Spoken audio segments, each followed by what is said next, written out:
Gautam, tell us a little bit about yourself. Yes, ma'am.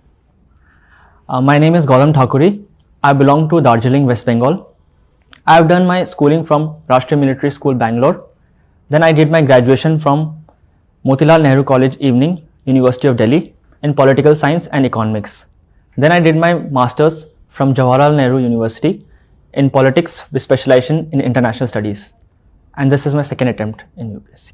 You're JNU, you've completed your IR. Yes, ma'am. Okay. Did you specialize in anything? No, ma'am. In Masters, we are taught different courses. So this seminar that you did, this was part of Ajay, this was from your school on Indo-Nepal relation. Ma'am, this was also part of JNU. JNU, okay. Ajay, this was part of JNU. So what conclusions did you reach? Yes, ma'am.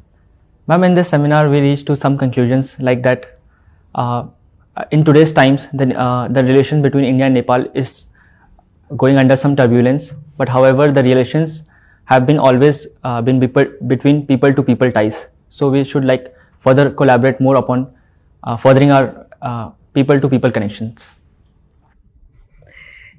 You know, people to people connection is very well, but don't you feel that, there is no, sometimes there is this sense that, India does so much for its neighbors, but that sort of neither there is any gratefulness, nor is there any warm feeling or friendship towards people of India. Why is that so? On and off we see in Nepal, anti-India campaigns and everybody participates in this. Why does that happen? Is it a failure of our soft policy, soft power? Ma'am, I believe one of the major factors because of this happening is that India is an issue in the domestic political calculus. Political parties in Nepal have been giving their anti-India campaign for their political benefits. And ma'am, the other part, I could also say that following the Gujarat doctrine, there is the policy of non-reciprocity. So India must enhance its ties. And ma'am, we can also say that smaller nations have always been able to chart out their own foreign policy. Sometimes they are in our favor and sometimes they are not in our favor.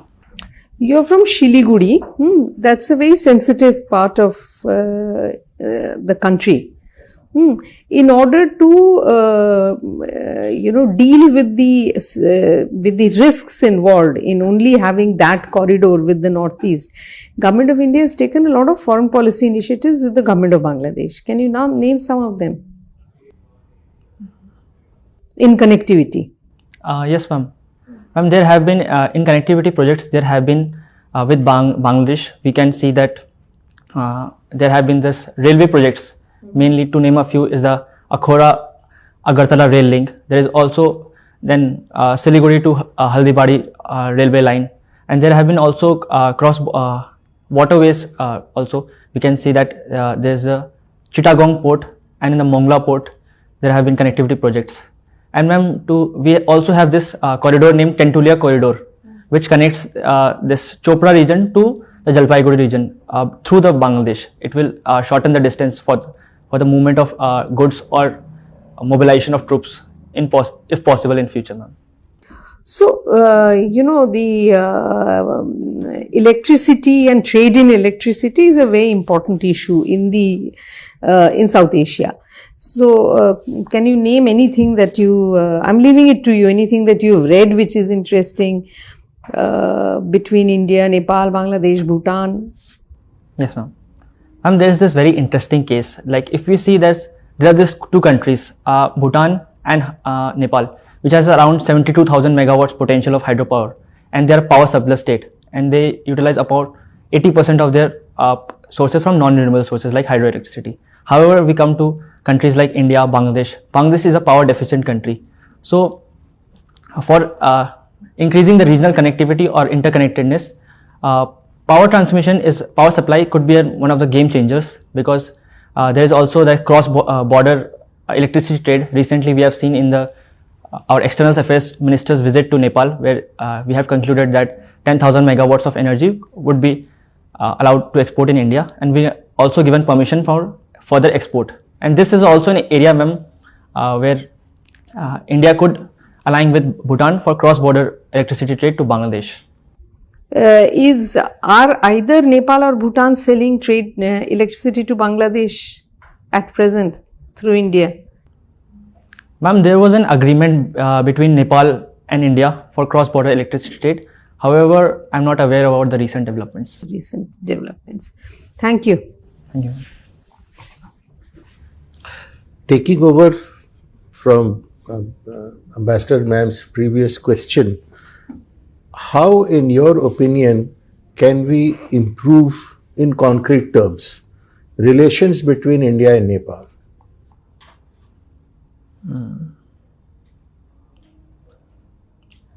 Sir, I think as I said that the crux of this relationship is mostly the socio and cultural ties, which is flourished by the open borders. I think in present times, what steps we can take as a nation is that we can increase our developmental projects, as there is also that our projects are not being implemented timely. If these projects could come to fruitful in timely manner, then I think we can bridge this gap. And second, sir, we should continue to pursue Nepal through our soft power, mainly in the educational field or the providing economic opportunities at the same time. Like? Sir, in presently we are offering scholarships. We are also having this small high impact development projects in Nepal. Also, we are also actively involved in this earthquake reconstruction programs. Yeah, we are doing that. Yes. Sir, to improve. One thing which you said is very valid, that our Indian projects should be completed on time. Yes. So that will help in projecting India much better among the local people. That is fine. Sir, if we can deal with the present issue of this, which has been come to an halt, the Gorkha recruitment from Nepal, which has come to an halt due to the Agniveer issue. Agniveer issue. Yes, sir. But so you know about the Agniveer scheme? Yes, sir. Is it good or bad? Sir, I feel Agniveer issue is a much needed reform in this present time, as most of our defense budget goes into pensions, and as we have seen it's an era of modernization. Nepal is very unhappy. Yes, sir. They are now not encouraging Nepalese to join Indian Army. Yes. What is the way out? Sir, I feel the best way out should be come to the tables and discuss the modalities, like how this recruitment could start again. Like we could talk with the Nepalese side and decide like what would be the modalities of recruitment from Gorkha, from Nepal to India in Gorkha regiments.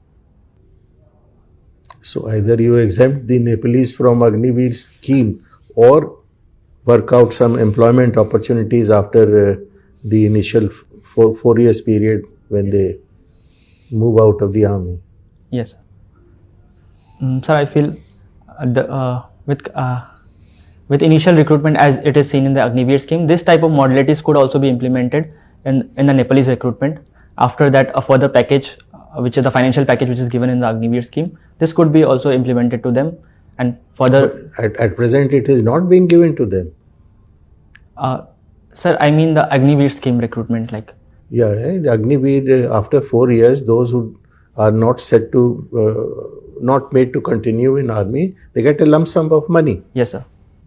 Everyone gets it. Even those from Nepal, they would also get it. Yes, sir. That should be extended, and some form of employment opportunities which could also be given in private sector. So you belong to Darjeeling, yes, right? There was a recent agitation led by local people of Nepalese origin. They wanted a separate statehood out of West Bengal. What is your opinion? Do you subscribe to it? So the demand was for Gorkhaland state for the Nepalese speaking population in the hilly regions of Darjeeling, Doras and Terai. Sir, in my opinion, I feel that going for a small state is not an option. However, there are some other options short of a full state could be implemented, and there are few initiatives that could be taken. Is like in the present system, there is Gorkhaland Territorial Administration. Sir, it does not have legislative powers. So some sort of legislative authority could be given to it. At the same time, some sort of revenue sharing powers could also be given. And we also have a provision. The Hill Council, the District Hill Council. Yes, sir. After District Hill Council, now it is the Gorkha Territorial Administration.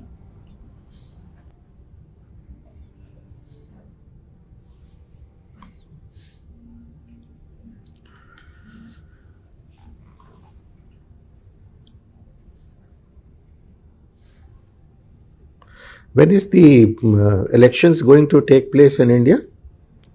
Sir, in this year, sir, 2024. When? Sir, around April, May, it's the time generally. April, May. Recently, elections have been held in several countries outside of India. Yes, sir. Can you name them?